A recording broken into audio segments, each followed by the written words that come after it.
we have our next speaker here. I can see her beautiful face. Oh my God, thank you so much for joining us. Yeah, so as usual, we have one question for this session, and if you get it right, we have a reward for you, and my community advocates will reach out to you. And the question is, what did Fungi say about brand design and strategists? And that is the question. First person to get the answer correctly will get a reward. So as usual, launching the poll for the next session, and we're going to be talking about product management, and we have the amazing Theodora, the senior product manager of Patricia. Hi, Hanifa. Hi, everybody. Good evening. And thank you so much. Yeah. Oh, no, thank you. This is such an honor, especially because I remember when I started out in product management, I would have given anything to have opportunities like this, to be able to learn from people who have already been on that journey. So thank you for giving me the platform. All right, so I guess we can just like get started. Yeah, let's do this. Okay. Hi, everybody. Please let me know if you can hear me clearly. And my voice tends to go low. Yes, Theo, I can hear you. Awesome. So if there's any point where you cannot hear me, Hanifa, please just let me know and I'll speak louder. Okay. Okay. So I am going to be talking about how to get started in product management. And before I start, I'll give a little bit of a background into who I am. My name is Theodora. I am Igbo. A lot of people don't know that. They hear my name or see my name and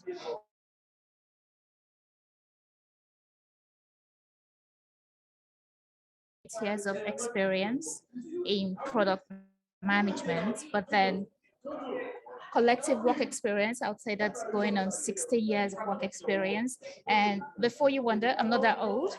I graduated from university really young. I graduated when I had just, I think, a month, the very month I turned 19 was when I graduated from the university. I was one of those people that was just too impatient to start life. I didn't know that adulting was this hard. And now I'm asking myself that if I don't go back to being a child and being taken care of. But let me see. I started in product management with Wakanao.com. I remember being approached by Wakanao. They were just about to start their product team, and they thought that I had significant skill sets for product management. I had never heard of product management. I had no clue what product management was. All I knew was I'm going to travel. I am going to explore the world. I love travel. Travel has always been a passion for me. Really, even till date, if you tell me, Theodora, I need you on a flight today, trust me, you don't need to give me more than 24 hours advance notice. I'm ready to go. I love traveling that much. So that was what actually made me say yes to the Wakanao offer. But when I started, I realized that it was exactly what I was born to do. Is it difficult? It is so difficult. It would make you cry sometimes. It would make you really want to tear out. Maybe that's why my hair's cropped. It to make you want to tear out all the hairs on your head. But it is also so very fulfilling because you're solving very real problems for people. You're making people happy. And if there's anything that makes me happy, it's making people happy, seeing people around me being happy. So product management is it for me. So here's what we're going to be talking about today. We're going to be literally breaking down the different hacks that you'd need to know to be able to transition into product management. We're going to be discussing what product management is about, what skills you need to have to be a product manager, what different types of product managers there are. There are quite a lot. How can you become a product manager? Where can you work as a product manager? How much can you earn? And how can you get mentorship? Who can mentor you? So what is product management? Product management is a professional role that sits at the intersection between the business, technology, and your users. It's I like to tell people that the product manager is like an octopus, and all your fans are reaching into different parts of the business, the world. Let's use a company as a case in point. As a product manager, you're working with every single department in the organization. You're working with technology or engineering, like we call it here. You're working with marketing, you're working with sales operations, you're working with customer success, you're working with the legal team, HR team. Every single person, every department is a stakeholder for product managers. And according to product plan, product management is the practice of strategically driving the development, market launch, and continual support and improvement of a company's products. And broken down, it basically means that we are the ones who do the grunt work, so to speak. We go into the market, try to find what problems people are having, try to find gaps.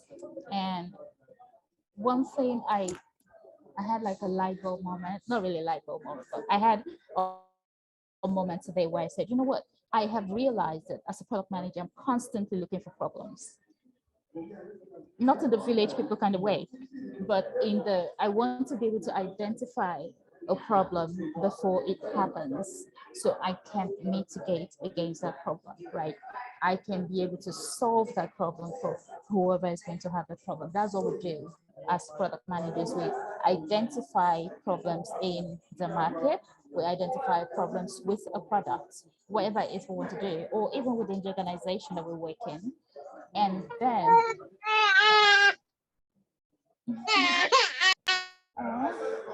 And then we come up with ideas to help solve those problems using software products, or it could be physical products, really. Not all product managers work in software development. You might be a product manager for a physical product, say this. The people who do this, you could be a product manager for the company that does this. And the processes are the same. It's just that one is digital and the other one is not. And a product manager literally is a professional who oversees that development of all the products that you require. And you work with a cross-functional team, a very large cross-functional team. Give me a quick second, guys.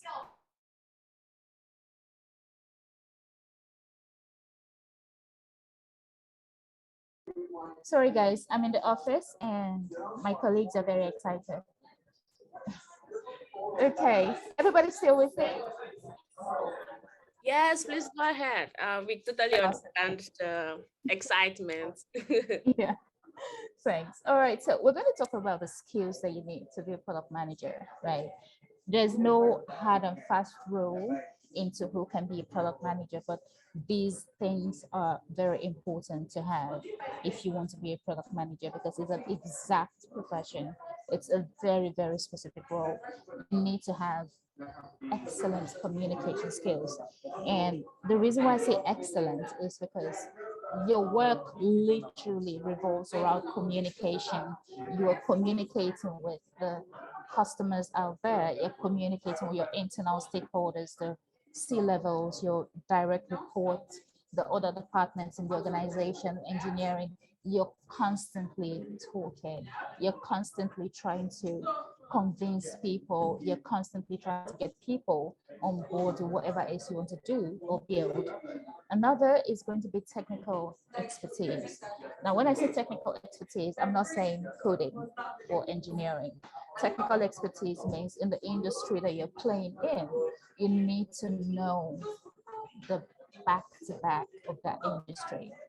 Now, I'll use myself as a case in point.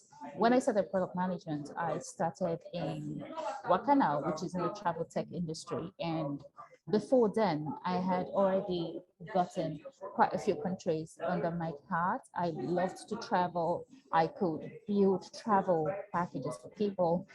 I was knowledgeable about it. And being within that industry made me even more of a subject matter expert. So even though I was a product manager, I had so many people. It's not really what I do, but I can help you with that, right? So you need to know the space you're playing in, like the back of your hands. You need to understand it. You need to be able to foresee anything that might happen. You need to know who the key players in that industry is, who are your competition, who are the people that can work with you to push you to the place where you want to be, either in the industry or as an organization, because not everyone is competition and not everybody is bad competition. You have good competition and you have people who have products or services that can complement the one you have. You need to be able to have full information on that. So that's what I mean when I talk about technical expertise. Business skills. A lot of product managers, quite a lot actually, are not very focused on the business part of product management because all they want is they're mostly focused on functionality. So is it working? Yes. Does it look okay? Yes. We have user adoption. Yes. Okay. My job is done. But I think it's very important that a product manager is very concerned about their P&Ls, your profit and loss, revenue optimization. Because if your product isn't making money, if the goal of the product was to make money and you're not making money, you can't just say, you know what, that's not on me, that's on sales. It is on you. Because what it means is either you build a product that's not useful to the customer, or you build a product that's not easy to understand or easy to use. There's always something, and as a product manager, you need to be very in tune with that. You need to work with your customer success team, you need to work with the sales team. You actually should go with your sales team sometimes to do product demos or training, whatever it is. Get in the face of the customers. Don't hide behind the screen and leave the relations and sales teams to be the only ones to talk to customers. You are not pitching to the customer, but you are actually there. You can firsthand hear what the user challenges are. You're able to identify gaps that the sales and relations team may not be able to. You can identify it and you can go back to iterate on that product. But basically, bottom line, P&Ls are very important for you to pay attention to. Research skills, another very, actually all the skills I have listed here are ridiculously important. Research skills, you need to be able to do research. There are different kinds of research that you have to do. You do user research to find out what kind of people would be using your product, or the kind of people that you want to use your product, because sometimes you're probably in a situation where you have an existing product with an existing market and you want to diversify. Say you decide that, you know what, I'm a Toyota and I want to get the clientele that Mercedes-Benz does or Porsche does. So it means that you have to start playing in the luxury market. So you can literally change your markets or add new markets to your existing one. And for you to do that, you need to be able to do quality research. You need to be able to know how to ask the right questions, identify patterns, be able to validate assumptions and concepts. And not only user research, there's market research as well. You need to know what's going on out there. You need to know what the buzz is. You need to put the finger on the pulse, know what people are saying, know what the industry is saying, know who the players in the market are. Who are the people that can literally throw you off your game in the market? Who are the people who can help propel you or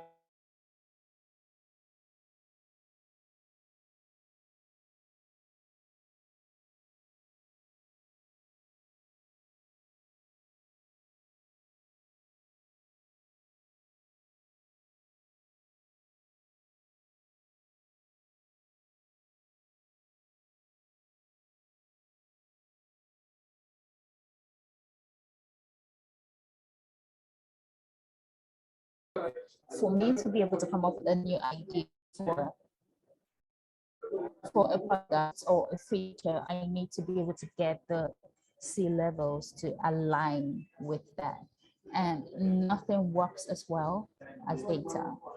If I'm just going to speak big grammar, I won't get anything. But if I'm able to show the data to say, listen, this is the data we have.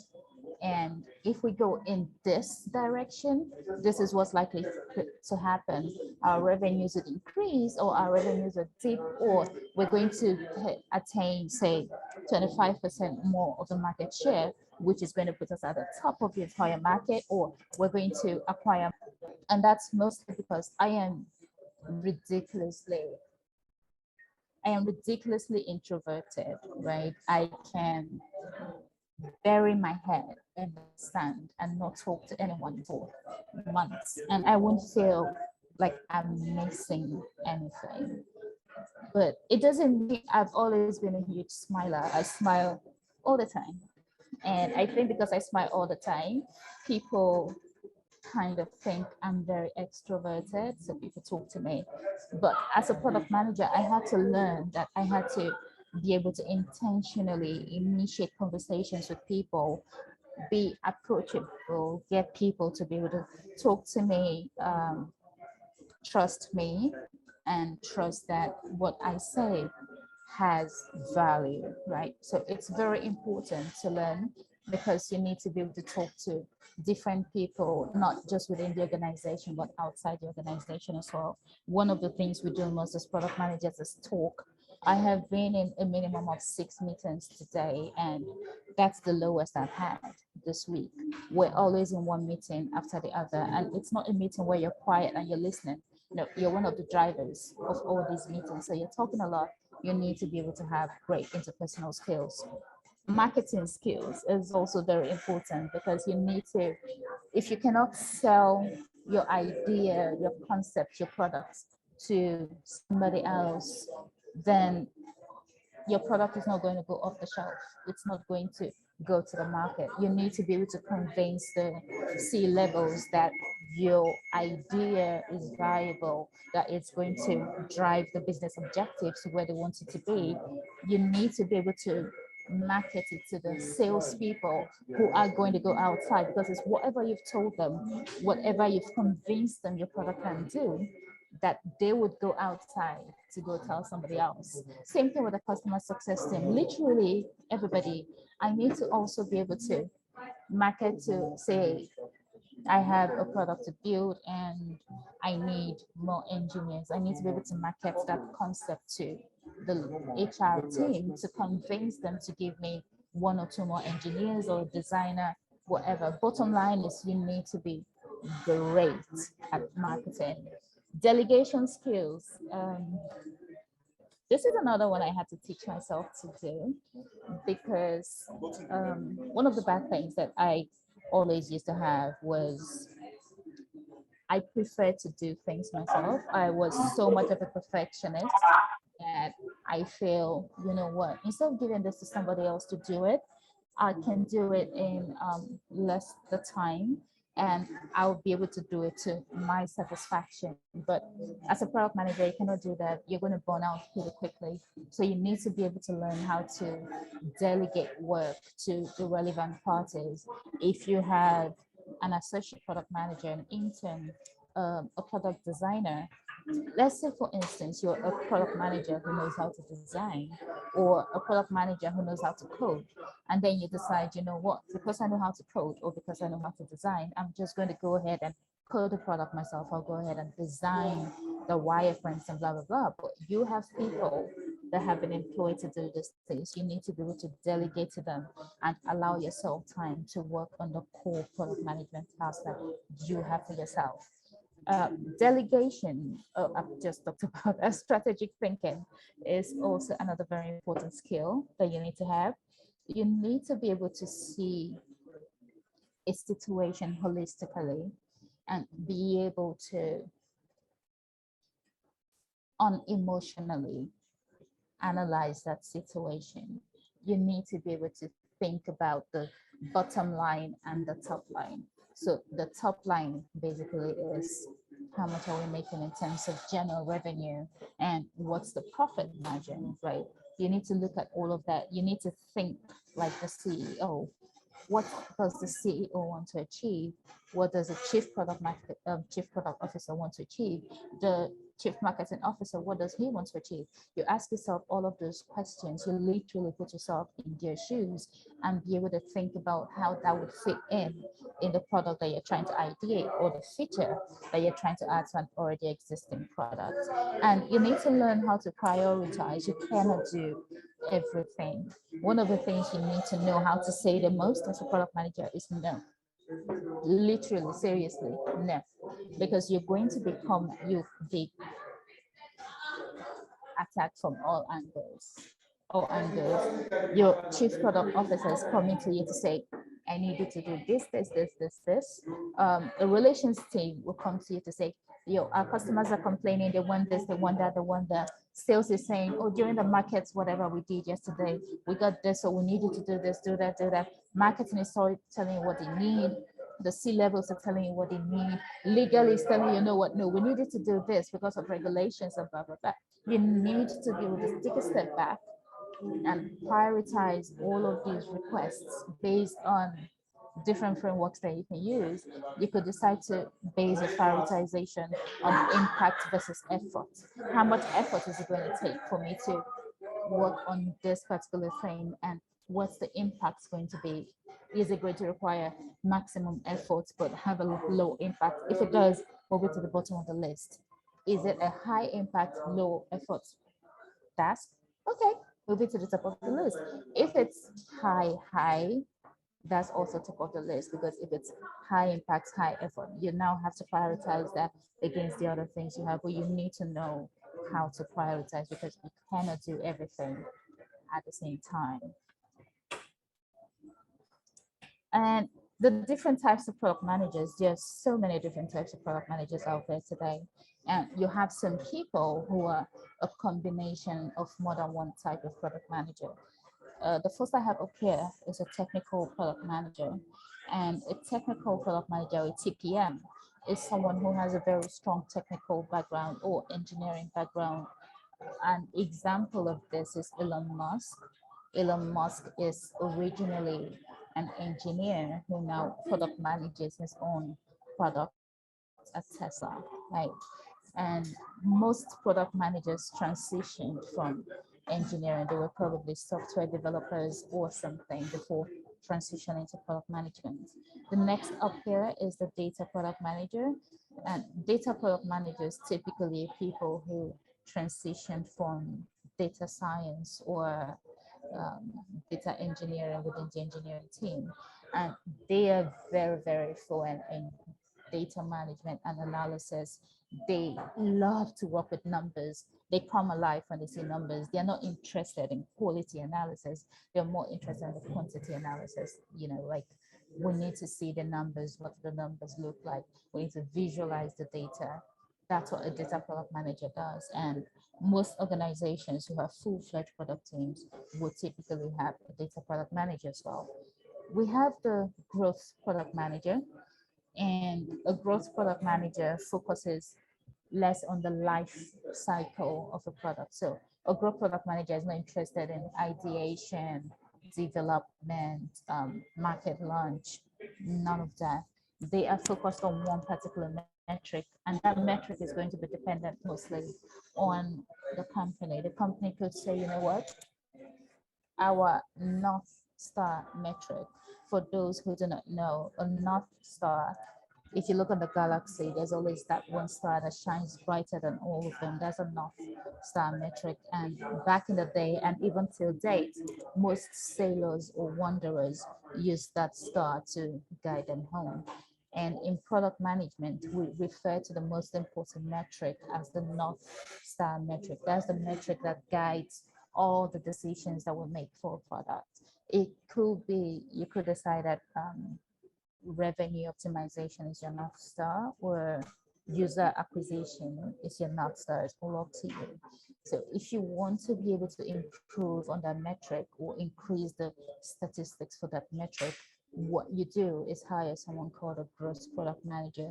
So the growth product manager is responsible for focusing solely on the particular metric and finding a way to work on it, blow it up to achieve what you want to do. So they are not interested in macro level product development. It's more about the micro levels, short-term experiments. They're doing focus groups. They want to be sure that this particular metric is being optimized to the fullest. And then we have the, pardon my French, the get shit done PM. This PM is literally, you know what, this is what needs to be done, and it needs to be done now. I don't care whose toes I step on. I am not interested in no. You know what? No, I know that this will take 2 weeks. You can't come tell me it's going to take me 3 weeks or a month. I know it can take 2 weeks, but I want you to get it done in 1 week, right? So they burn bridges. They're not interested in relationship management, interpersonal skills. They're just interested in results, and that's their core focus, right? And then we have the visionary product manager. The visionary product manager is supposedly one of the rarest product managers out there. This product manager has a deep understanding of the company that they work in, the products, the markets, the customers, potential customers, past customers, literally every single thing that has to do with their job role, they are deeply knowledgeable about it. They are visionaries, they envision the future, they're able to imagine or visualize where they're going to be years down the line. It doesn't even have to be 5 years, it could be 20 years. They are making plans for products that are going to scale and be able to be valid far into the future.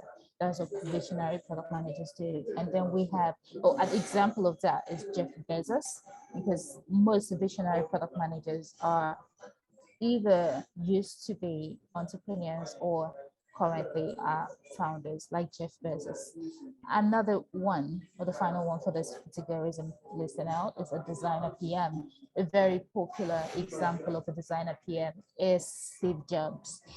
The designer PM is very, very interested in the aesthetics, the look and feel, user experience. How does it delight the user? Is it something that's visually appealing? What's the user experience like? Are users going to get hooked on it? They're interested in virality. They're interested in their net promoter score. Designers like that, you know what, functionality, okay, all well and good, all of that is well and good. But I want to be sure that a user looks at my product and they're like, oh my God, this is so good. And not just this is so good because it looks so good, but this is so good because it works perfectly as well.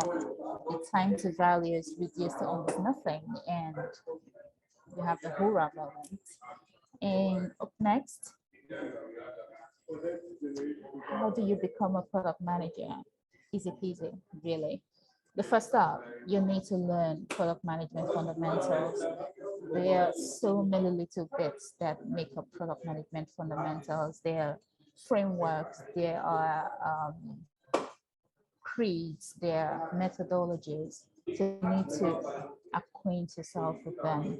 Design thinking, agile. There are so many buzzwords that you're going to hear when you're playing in the product management space.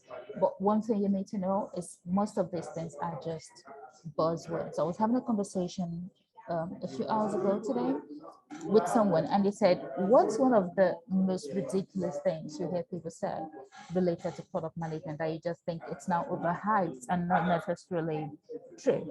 And I said, you know what, agile, that's the most overhyped buzzword out there. Everybody says, oh, you know, we run on agile. And I need to like, you know what, no you don't. No, you don't, because agile is very specific. Within the agile framework or methodology, you are focused on short development burst, or yeah, development. It doesn't have to be software development, it could be any kind of thing. So short burst of it, which you call sprints. And within, after that sprint, you need to come up with something functional, usable, right? But a lot of people think, oh, you know what, because I run sprints, I'm on agile, but they run sprints and they don't have functional software. They are still working, and it's only at the end of the entire development phase that they have a functional product. That's waterfall disguised as agile. It's not. So that's one of the buzzwords that's not really a big deal. But you need to learn how to be able to separate the shift from the chaff from the wheat, right? You need to understand the processes. Forget about the words, forget about the names or all the buzzwords that people are throwing out there. Focus on the process. You need to know that you are able to understand what it is you're doing, understand the work that goes into what it is you have to do, and be able to cover all the processes, even with your eyes closed. That's how you learn the product management fundamentals. And number two, you need to get very familiar with the product management process. I just talked about that. You need to know that, okay, you know what, there are different ways to Babylon. There's so many parts I can use to come up with this product. I'm a design thinking evangelist. And with design thinking, your processes are iterative instead of sequential. So I could literally start from point Z and end up at point A. You could start with, let's assume you work in an organization that builds stuff like this and you already have it, right? They hire you and say, we have this existing product that's out there in the market, and we want to be able to improve on this product for our user base. So with the design thinking framework, you are not starting from the ideation stage. You already have a product, right? So you literally start from your user research or testing. So you're going into the market to find out how people are interacting with this product, what their thoughts are about this product. Do they like it? Is it comfortable to hold? Does it get broken easily? How do they feel about it, right? Have all of that, look for the gap. Other people, other businesses who have similar products in the market, what are they doing that you're not doing that's working for people? What are other people using? What are users using as an alternative to your product? And then you then go from there back to ideation, because you're now thinking, okay, what can I add to make this even better? What new feature, or do I build everything up again from ground up? And then you go to prototyping, validation, and then build. So it's literally iterative. You can start from here, end up there, or whatnot. It doesn't matter. What's most important is that you know what you're doing. You are not, pardon my French again, you're not bullshitting yourself or anybody. You know what you're doing. You're confident in what you're doing, right? So get familiar with it. Study your line of business and your industry. This cannot be overemphasized, really, because as a product manager, you're supposed to be a subject matter expert in what it is you're building. So I currently work with Patricia. In Patricia, we have, it's called the Patricia universe, right? And we have so many other businesses within the universe. A lot of people think we're just a crypto company, but we're way more than that. We have Hospitality where I am the product manager for that. We have e-commerce, we've got drop shipping, we've got fintech. There's so many things under the Patricia universe. Now, I deliberately, intentionally made myself a subject matter expert in e-commerce and hospitality. I want to know all the people playing in that space, both in Lagos, in Nigeria, in Africa, and globally. I want to be able to know what the new technologies are for my industry. I want to know how I can explore it for my product or my organization. I want to be able to come up with ideas. I want people to be able to wake me up in the middle of the night and get a lucid answer about my industry or the business I'm in, right? And another thing I'd advise you do when you want to become a product manager is develop a project for yourself. When you go for product management interviews, one of the most popular questions you get asked is, pick one product that you love the most and tell me what you would improve on that product, or tell me what does not work in that product that you would take out and why, right? Now, you don't need to wait for somebody to do that for you. You could literally by yourself sit and say, you know what, I use this, a MAC powder, and I am African living in a tropical city of Lagos. It's humid all the time. Is this, is that, is that. I could improve on this, but this is just an example. Remember, so except I have the resources to actually do this one, the most logical one is for you to look at a digital product. It could be WhatsApp or Instagram, whatever app it is, look at it, identify something that you can improve in that app, and actually go ahead to start working on the product management processes to do that. Do you have to build the product? No, you don't. But what you need to do is basically break down your product management processes to improving on that product. You need to make sure all your documentation is tight. You need to clearly lay out your ideas.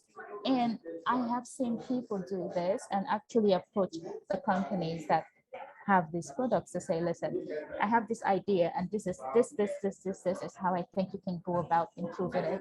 If you use this technology, if you fix the design, da, da, da, da, and they get hired. Some people might not get hired, but you could get paid for your idea, especially if you go there to sign an NDA and you're not waiting on your idea. But that's a quick way for you to get a job, get hired. And even if you're not able to approach the organization, once you have your own projects that you've worked on to basically build your product muscles, when you get product interviews, people always want to know, you know how they say, we're looking for someone who is 23 years old with 10 years work experience. You're able to say, you know what, I don't have any real-time work experience as a product manager, but I worked on this project by myself. I was able to enlist the help of, say, a software engineer, a product designer, a data analyst, whatever it is, or you're able to say, I was able to enlist their help and we came up with this, even if it's just a prototype. It doesn't have to be the full-fledged product, right? It shows them that you're intentional about your role and your growth as a product manager. And number five basically keys into number four, creating a portfolio of these projects. So it's one thing to work on the project, and it's another thing to create a portfolio that very clearly shows these projects that you worked on and the thought process behind that. Because one of the most important things that people want to see as a product manager is your thought process. You need to have a very strategic way of thinking, an analytical way of thinking as well. They want to see it very clearly outlined. And where can you work as a product manager? Everywhere, literally everywhere. You can work in the fashion industry. Some people are probably wondering, how can I work in the fashion industry as a product manager? There are different ways. You know, the whole what I ordered versus what I got. You could build an app, a fashion app that allows users to take their measurements correctly and be able to actually capture the dimensions of the outfit that needs to be done. And you can match people to different fashion designers anywhere, or have a one-on-one interaction with your specific designer. You're able to follow the design process of your outfit from start to finish using technology that as a product manager you came up with. Fintech, edtech, travel tech, health tech, everywhere, everywhere. If it has a product, you can work there as a product manager. And even if it's an industry that's not really keen on the product management space right now, you can be the one to open up that space, because honestly, product management is used everywhere, and not just for digital products, for physical products as well, hardware, phones. The people who do phones are, they have product managers behind that space. So you have no limitations, literally. Like I say, the sky is your limit. How much can you earn as a product manager? In Nigeria, the average pay for a product manager right now is 250,000. I'm going to give you the breakdown of how the hierarchy for product managers. So we start with the product intern, and then we have the associate product manager, and then we have the product manager, and then we have a senior product manager, we have the head of product, and then you have the chief of product, right? So a product manager who is two steps above the intern and the associate product manager earns an average of 250,000 naira in Nigeria. It's but like I said, that's an average. It's not, you can see some product managers, and that's the third tier. You can see some of them earning as much as 700. First, it depends on the industry, the organization, and your personal bargaining power. The sky's your limit. Just be able to hold your own in the negotiation room. And who can mentor you as a PM? I'd say start within your environment, start where you're at. If you work in an organization that has a product team, find somebody there that can mentor you, because it's easier to transition within your organization or to get people who are willing to show you the product management steps than it is to go outside to someone who probably doesn't know you. The person might not have the time or the desire to mentor you through that, but your colleague can actually put some benefits into it for you. They are able to better understand how you learn. You're able to also watch them and learn from them real time, right? Another thing is you should join product management communities. There's so many of them today. When I started product management, there was nothing.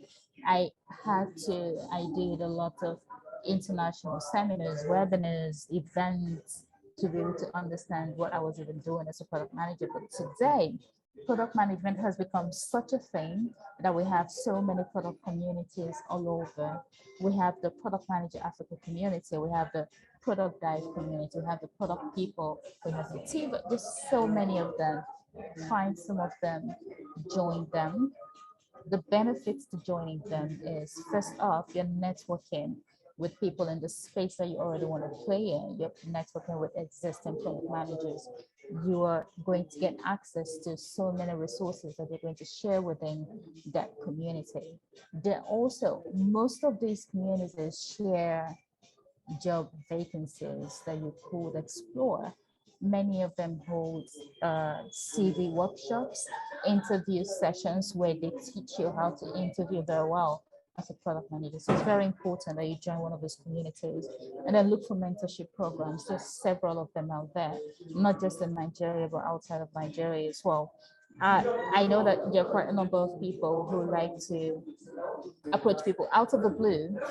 You've never spoken to that person, you've never met the person, and you're like, hi, my name is Fiona. I'd really like you to mentor me. I see you're very great in product management. I want you to mentor me. It's not, it's not done that way.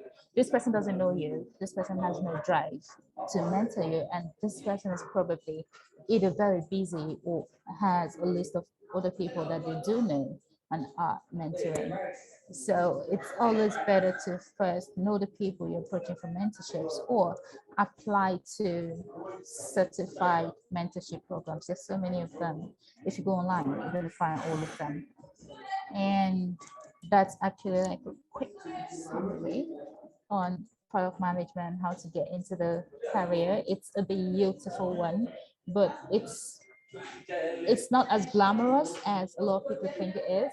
So what I'll say is it's a fantastic idea to have more people come into the space, but before you do, make sure that is what you actually really want to do, because it's a thankless job. When something goes right, today we were teasing the sales team and we're like, we don't understand, how come you guys are lodged at the Atlantic and we're the ones that built the product? They're like, but we sold it. We're like, yeah, but you sold a working product that you wouldn't have been able to sell if you didn't make it work. So that's basically how it works out there, right? They're going to, when it goes right, the marketing team, the relations team, the sales team, they're the ones who get the glory. When it goes wrong, when there's a problem, the product team, guys, what's going on? Why is this not working? So you need to understand that you're not going to receive any glory. Your joy has to be in solving real problems for real people, seeing people using your product and it's actually isn't a burden or a problem in their lives. That's where you get your satisfaction. So you need to be sure that this is exactly what you want to do before you. Thank you very much. I'd like to take questions now if you have any. Wow. So I actually had my pen and I was taking notes because this was really, really, I think this was amazing. And yeah, I think somebody just said, this is my first time hearing a product manager, how you can locate a product manager. And like, this is just really a lot of information and we really, really appreciate that. Let me see if you have any questions here. Okay, so I don't think there are any questions. I mean, you've gone through a lot, considering, you know, this is just for newbies, people that are just starting out in the space. So thank you so much. So I'm just going to be going through the poll that we ran when we started. The question is, do you have an idea what product management is? And we have 100% of our participants answered the question. So we have 28% said yes, 35% said no, 17% said not sure, and 20% answered a little bit. So I think this was like really, really great for us. And thank you so much, Theodora. This was really, really amazing. We really, really appreciate it. Thank you so much, Hanifa, and thank you, everybody. I'm glad we're able to have this session. And if you have any questions, post now. You can always find me on social media. I'm very happy to answer questions. Awesome. Thank you. Yeah. And don't forget to use hashtag I4G Tech for Newbies. So Theodora can like, oh yes, I know you attended the webinar, and I can, you know, prioritize your own question because you're a member of Ingressive for Good. You know what I'm saying?